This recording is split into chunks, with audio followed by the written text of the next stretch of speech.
Викторович, Тоғыз Қорғол ұлттық ойынды баштадық па? Ооба. Айыркы замандан калган кыргыздын улуттук оюндары адамдардан толук сезимди, ан сезимдүүлүгүн, кыраакылыгын арттырып келген. Азыр биз кыргыздардын көп улуттук оюндарынын ичинен Тоғыз Қорғол оюну жөнүндө сөз кылабыз жана ойнойбуз. Тоғыз Қорғол так эсептөөнү, стратегиялык ойлонууну, тапкычтыкты, логикалык ой жүгүртүүнү талап кылган жана аны өнүктүргөн оюндардын бири болуп саналат. Бул Тоғыз Қорғол кыргыз элинин улуттук акыл оюну атайын жасалган тактада эки адам ойнойт. Такта 18 үйдөн жана 2 казынадан турат. Ар бир оюнчуга 9 үй, 1 казына таандык. Оюнга бардык 162 коргол керек.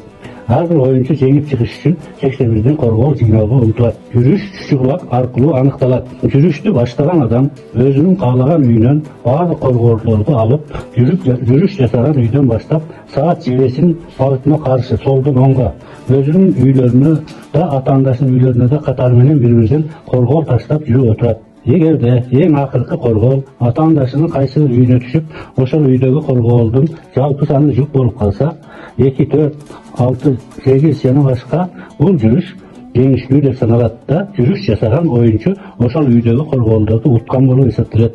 Ал оюнчу уткан корголдорду бүт бойдон өз казынасына салып алат.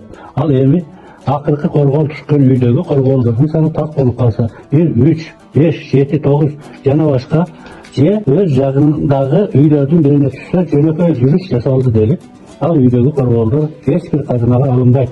Бул оюндун жалпы эрежеси болуп саналат. Тоғыз Қорғол оюну Манаста да айтылып келген.